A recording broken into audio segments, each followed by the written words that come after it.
to be the true expert in something that they had less knowledge about.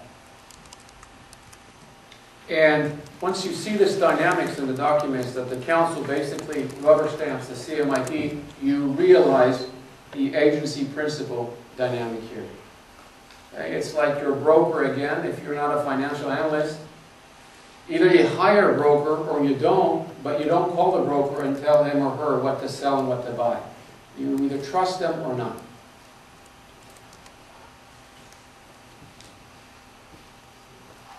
Okay, so where's the slippage coming in? So there are a number of reforms to the code. They're listed here in these years, roughly once a decade. And in each of these, the CMIT pushes the envelope of its mandate. It does begin, especially in the 1970s, to discuss short-term capital flows, the breakup of the Bretton Woods system of exchange rates, a lot of hot money, euro markets, which I'm sure you know.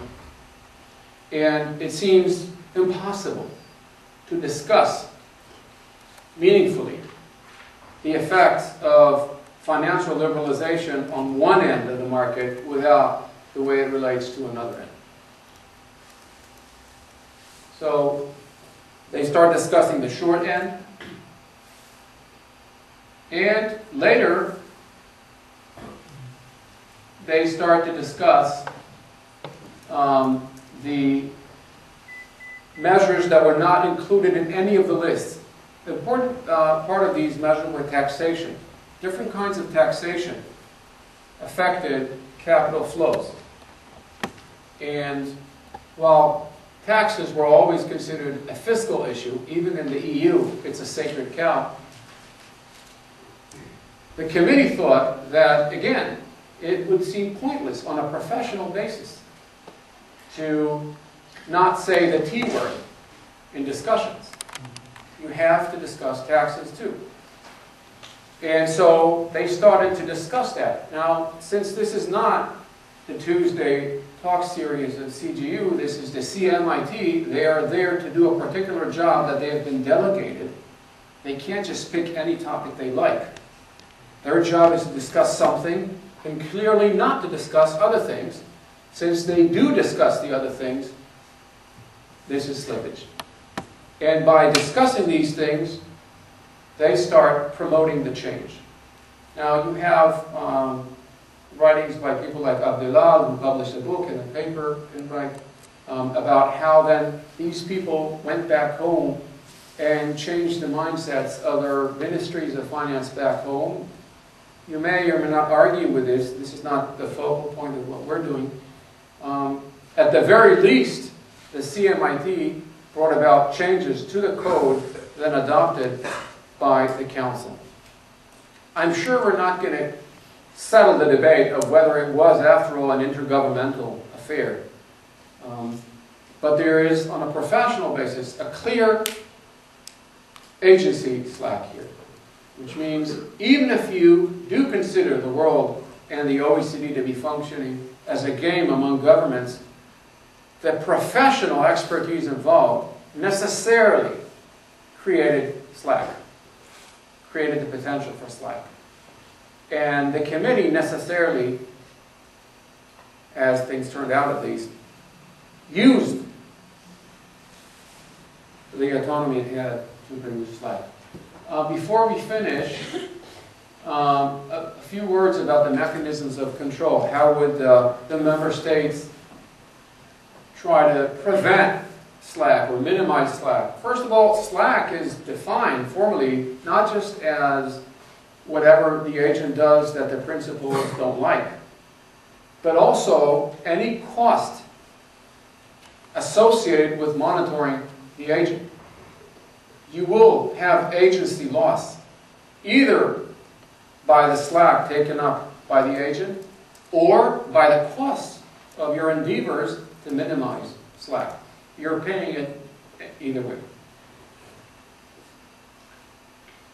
So first of all, in terms of rule discretion, one important measure of control for principals over agents rules were not the way to go. Because of the expertise and the problems to be resolved, basically they could not tell the CMIT how to run things or how to solve the problems.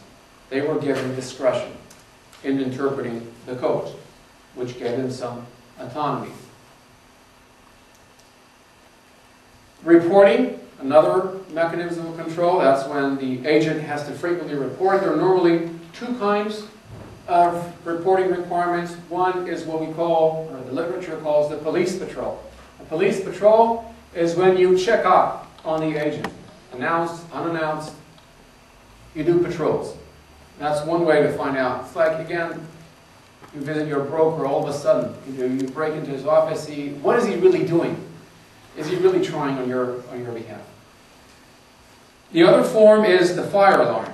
The fire alarm is when you trust third parties to shout.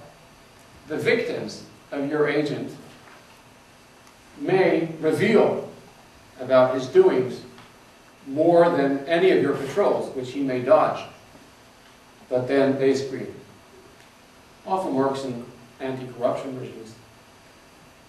But here, there is no fire alarm because there are no clear victims from whatever the CMIT does, other than the principals who find themselves with a policy they never intended. So there were reporting, but from a principal agent point of view, there was a failure of this control measure because, as I said, the council basically rubber stamped the CMIT. They didn't really debate with them or disagree with them about reports. So that leaves a lot of room for agent autonomy. There's no checks and balances. That would be another frequent measure of control. You set up a few committees.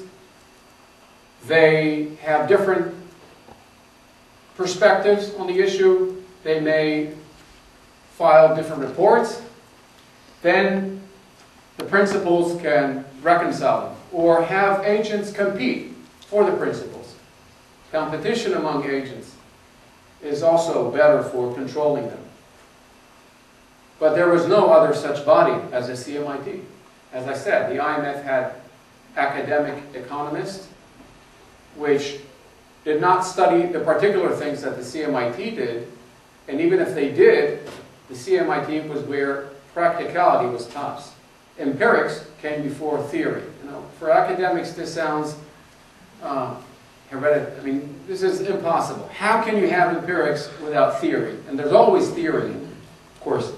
But if you ever worked in an administrative body where you have to actually deal with practical issues, you have a problem with theories. They're too theoretical. Another possible mechanism of control is threat of sanctions. Let's throw the rascals. What? You are discussing short-term maturity assets? You're all fired. Again, this was never suggested. No such sanction. We find that, for example, in terms of appointments of governors of central bank, New Zealand being the pioneer, that if they don't achieve a certain level of low enough inflation, they're fired, or they lose a bonus, or something like that. Or in the Bank of England, they have to file a report, which is humiliating for the government. The cost is in terms of personal credibility and prestige. No such thing in a CMIT, basically. So again, and then finally there's the issue of screening. Another way of control is to screen committee members. See who's on the committee. You see that a lot with appointments to the U.S. Supreme Court. Any appointment goes through the Congress screening, all these hearings. That's a lot of screening because you're appointing agents to run different parts of your government. And you want to know that they're doing what they're supposed to do, and one of the mechanisms of control is to try and prevent the inappropriate people to begin with from ever assuming these jobs. The EU, the Commission, has to be approved by the European Parliament. These are selection procedures. Nothing like that. In the CMIT, of course, governments who sent representatives to the CMIT knew who they were sending. But as I said, many of the governments did not have a representative and so did not have a say on the screening issue at all. The screening was never undertaken as a collective.